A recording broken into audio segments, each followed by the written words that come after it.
Today in my devotions, I read Psalm 42, 1-2 as part of it. And it says this: "As a deer longs for streams of water, so I long for you, God. I thirst for God, the living God.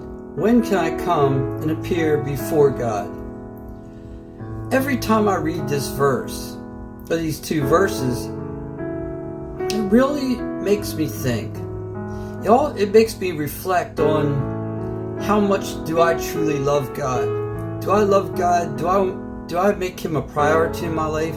Do I chase after Him? Do I do everything I can to know Him better, to have a deeper, more intimate relationship with Him?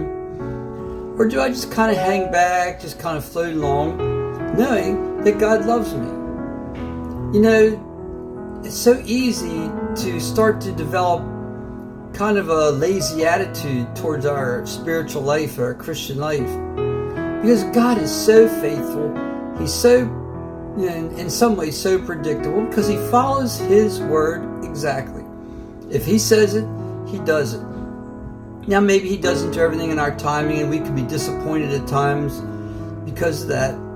But it's so easy to just get into that mindset of God's always there, God's always there, and we lose that first love type of feeling for Him. You know, we just kind of take Him for granted because He's always there.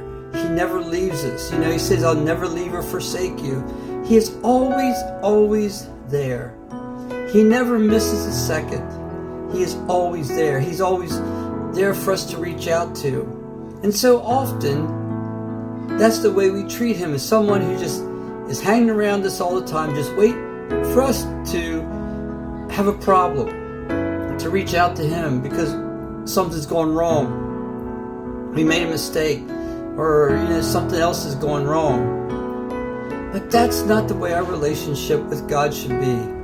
We should appreciate what He has done for us so much that we desire Him as much as we do food or drink. As a deer pants for water or longs for streams of water, so I am that way with you, God. Does this sound like your desire for God? Do you desire to have a better relationship with God, a deeper relationship with God, so much that it's more consuming to you than eating? We really have to think about this. I know this verse challenges me every time I read it. We need to make our desire for God and our relationship with Him a priority. Maybe